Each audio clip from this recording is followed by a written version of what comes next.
Okay, guys, so we're going to just start from where we left off on the on-page SEO. So thanks everyone. We all got the different tools you can use for keyword research. So back to my questions, and this is for Jana. Jana, when we're optimizing a website for on-page SEO, what are some of the different elements we should optimize? And I'll give you a hint. One of those is meta description. Page title. Headings and images. Headings and images. And what about images do we need to optimize?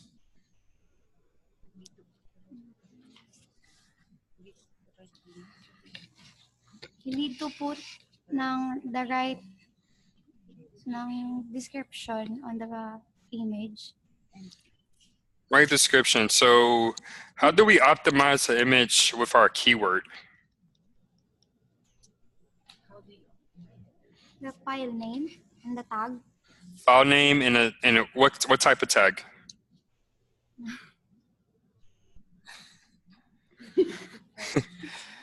Someone want to help her out?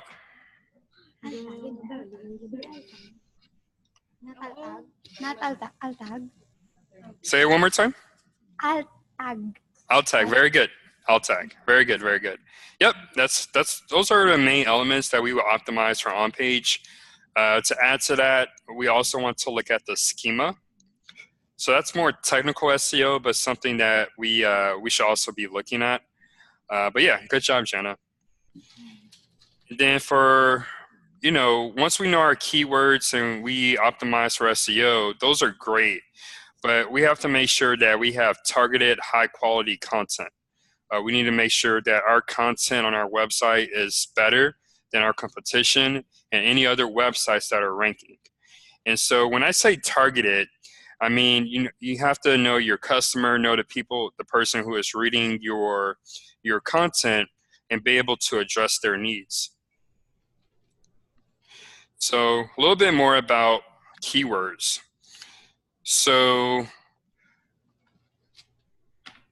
there are different types of keywords, and depending on where you are with your SEO for your website and the competition, you want to make sure that you are targeting something where you'll see results. And we went over 3 main types of keywords. First, you have the fathead keywords. So if we're applying this to interrupt media, that would be something like marketing development program. So some of the characteristics of a fathead keyword is that there's a lot of search volume compared to chunky middle or long tail keywords, but there's going to be more competition. So it might take longer for you to rank for these keywords and to improve your visibility. Next, we have the chunky middle keywords. So these are a really good balance. So for example, something for interrupt media would be something like marketing development program for technology companies. And they have less search volume and they have less competition. So again, depending on your particular market or industry, these may be some good keywords to go after if you have a brand new website. And then finally, we have the long tail keywords. So these keywords, they don't have much search volume compared to chunky middle or fathead, but there's more than likely less competition. And people who are looking for these phrases, they're more likely to convert. And when I mean convert, that means call you or submit a contact form on your website. And so an example of that for interrupt media would be marketing development program for multinational technology companies. So Jonah, can you just kind of, in your own words, tell me what's the difference between, and just looking at these examples, what is the difference between a fathead keyword and a long tail keyword?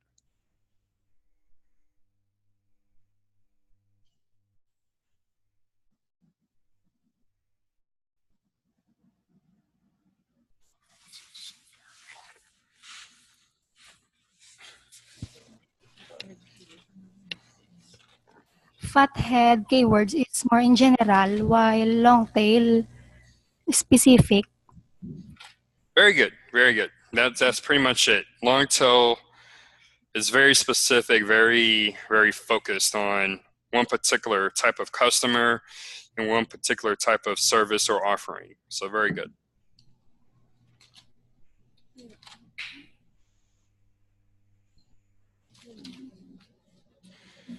So Jana already helped us out with this part. So again, focus should be on page titles, heading tags, images, and meta descriptions. And one other thing, and this kind of overlaps with technical SEO, but you want to make sure that you optimize your URLs with target keywords. Now, let's say, and this question is for Jarek. Jarek, if we had a URL, right, and it wasn't very optimized, didn't have the keyword or anything, and we made the change to add the keyword to the URL. So we have this old URL and its new URL. How do we make sure that that old URL goes to the right URL, the new URL? What do we use for that? The new URL to the You want to understand the question? You were cutting out. Am I cutting out a lot here? Just the Okay. So I'll just repeat the question. So if you had a old URL and it wasn't optimized for the keyword, and then you change that URL to include the keyword. first.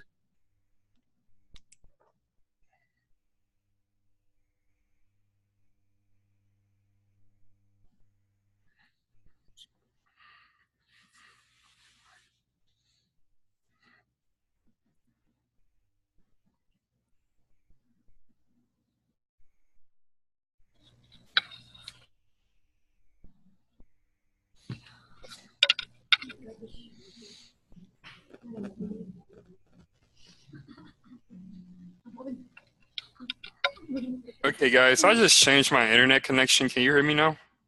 Yes. Okay, so maybe it's just that other internet connection, hopefully. So I'll repeat the question. I know it was breaking up there. So let's say you had an old URL, Jarek, and it didn't have the target keyword in it, so it wasn't optimized for SEO. And you decide to create a new URL that has the keyword included. So you have this old URL and you have this new URL, but they both go for the same page. How do you make sure that that old URL goes to the new URL? If someone were to type in the old URL, what would you use?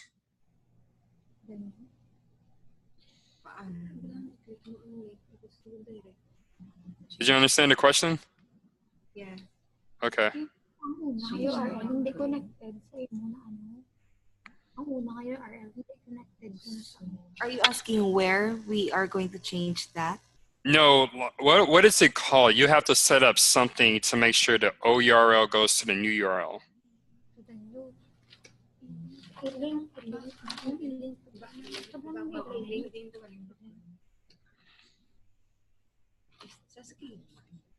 okay.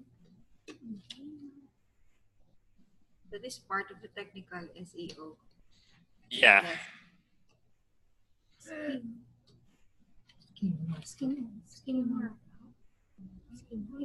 Schema markup. No. So you're going to have to set up a 301 redirect, a redirect. Yes. So basically, yeah, so the way to remember that, you have to redirect that old URL to the new URL. On WordPress. On WordPress, yep.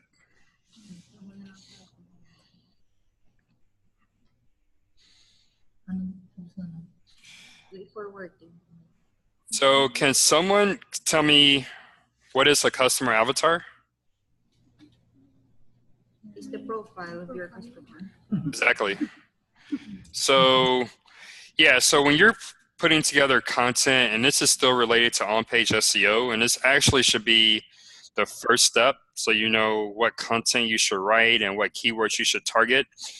You want to make sure that you're doing effective topic research and competitive analysis. So looking at what topics your competitors are writing about, what people are asking on websites like Quora or Metafilter or Reddit. These are all great ways to do research on your customer avatar. And then one thing that we didn't go over, but it's always good practice.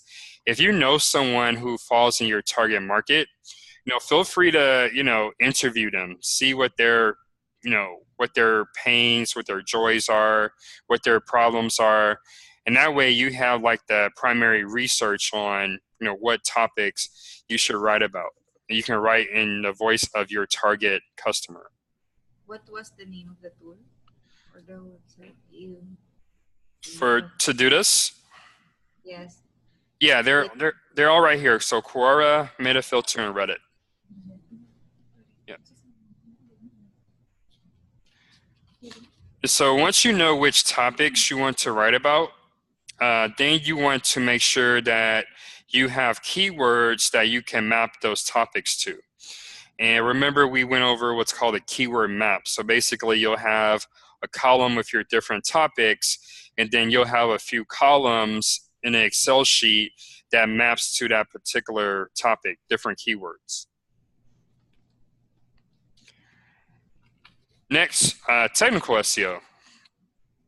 So these are any website optimizations that help Google, Bing, Yahoo, any other popular search engine crawl and index your website more efficiently. And so the three key areas for technical SEO is performance. So performance meaning you want to make sure that your website loads quickly. You want to aim for 2 to 3 seconds on your website load speed. You want to make sure that your website can be crawled. So making sure that there aren't any broken links, making sure that there isn't anything like a redirect chain or anything that prevents a search engine crawler from properly crawling your website. And then the third part of this is indexation. So it's no point of having a website and creating good content if you're not able to get those pages indexed into Google and other search engines. Remember, indexation is the first step for improving your rank, because if your website isn't in the index, then no one can find it.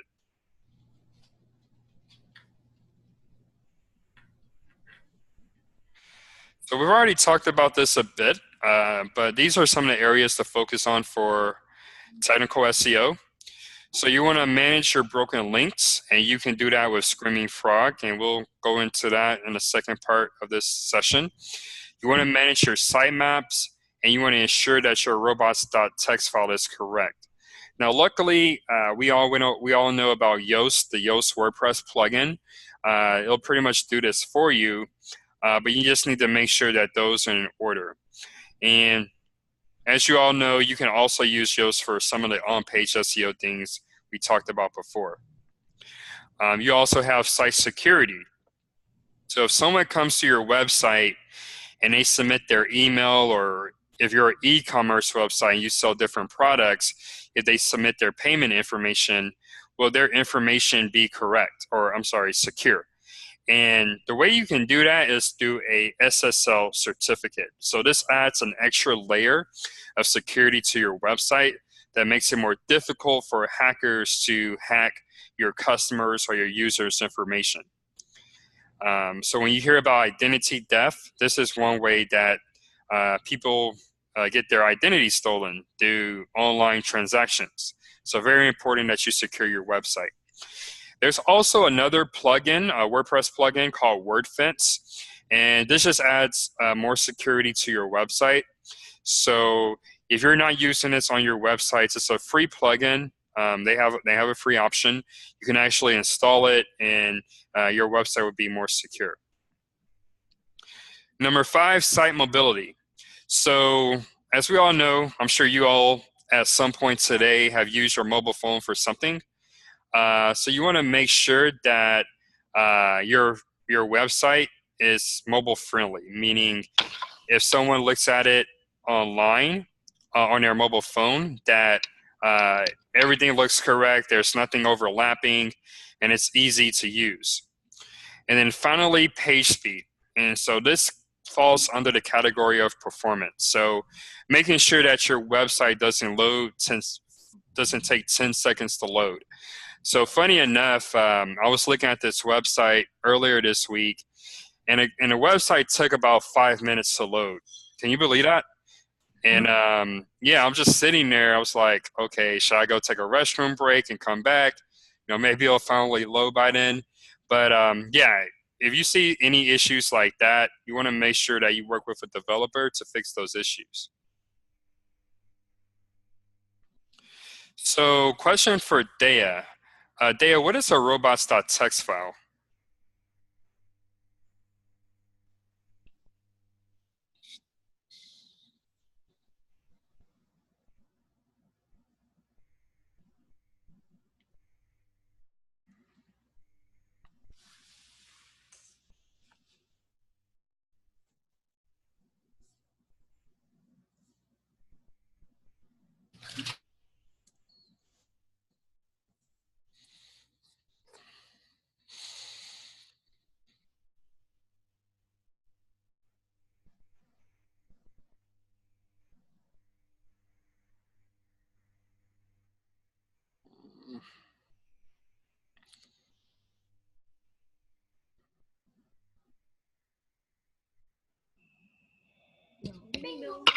Hello.